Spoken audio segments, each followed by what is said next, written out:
समय की बात है। गोगा जी अपने राज्य में प्रजा की समस्याओं को सुलझा रहे थे। उनके राज्य में एक खास समस्या यह थी कि लोग सर्पदंश से बहुत पीड़ित थे। गांवों में सर्पों की संख्या अधिक थी और सर्पदंश की घटनाएं बढ़ती जा रही थीं। लोग भयभीत थे और उन्होंने गोगा जी से मदद की गुहार लगाई। गोगा जी ने अपने ज्ञान और शक्तियों के बल पर सर्पों के राजा को बुलाने का निर्णय लिया।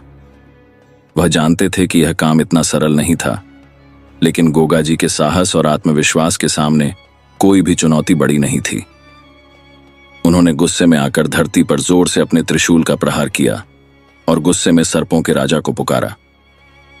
उन्होंने कहा, हे सर्पों के राजा, मैं तुम्हें आज आदेश देता हूं कि तुम मेरे सामने आओ और मेरी प्रजा को इस भय से मुक्त करो। गोगा जी की इस गर्जना से धरती कांप उठी और सर्पों का राजा, जो गहरे धरातल में छिपा हुआ था, तुरंत प्रकट हो गया। वह विशाल और भयंकर रूप में सामने आया, लेकिन गोगा जी के साहस और शक्ति के सामने उसका भय टिक नहीं सका। सर्पों के राजा ने गोगा जी के चरणों में आकर प्रणाम किया और उनसे क्षमा मांगी। उसने कहा, हे वीर गोगा जी, मैं आपकी आज्ञा का पालन करूंगा। आपकी प्रजा को अब सर्पदंश से कोई कष्ट नहीं होगा।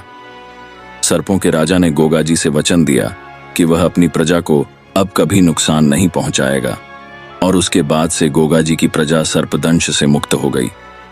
इस घटना के बाद गोगा जी का नाम और भी प्रसिद्ध हो गया और लोग उन्हें सर्पों के देवता के रूप में पूजने लगे।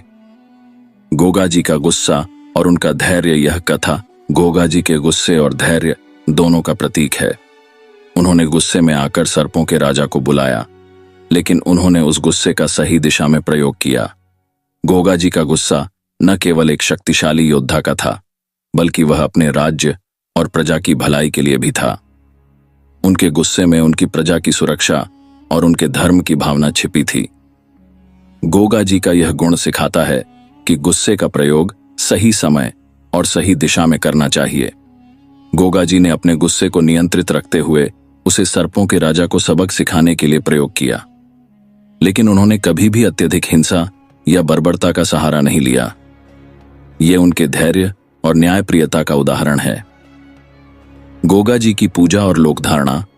गोगा जी को आज भी उत्तरी भारत के कई हिस्सों में पूजा जाता है, विशेष रूप से राजस्थान, हरियाणा, पंजाब और मध्य प्रदेश में। उनके मंदिरों में हर साल मेले लगते हैं, जहां भक्तजन उनके प्रति अपनी श्रद्धा व्यक्त करते हैं। लोग मानते हैं कि गोगा जी की पूजा करने से सर्पदंश से मुक्ति मिलती है और उनका आशीर्वाद सदैव उनके साथ रहता है। गोगा जी का यह संदेश कि गुस्से को सही दिशा में प्रयोग किया जाए और धैर्य के साथ निर्णय लिए जाएं, आज भी समाज में प्रासंगिक है। उनकी कथाएं न केवल धार्मिक और आध्यात्मिक महत्व रखती हैं, बल्कि वे हमें यह सिखाती हैं कि कठिन परिस्थितियों में भी हमें अपने धैर्य और साहस को नहीं खोना चाहिए। निष्कर्ष, गोगा जी की कथा न केवल उनके अद्वितीय व्यक्तित्व को दर्शाती है, बल्कि यह भी सिखाती है कि एक सच्चे नेता और देवता का गुण क्या होता है। उन्होंने अपने राज्य और प्रजा की रक्षा के लिए अपने गुस्से और शक्ति का प्रयोग किया, लेकिन हमेशा न्याय और धर्म के मार्ग पर रहे। उनका सर्पों के राजा को बुलाने का यह प्रसंग हमें यह सिखाता है कि जब हम सही मकसद के लिए खड़े होते हैं, तो प्रकृति भी हमारी मदद करती है।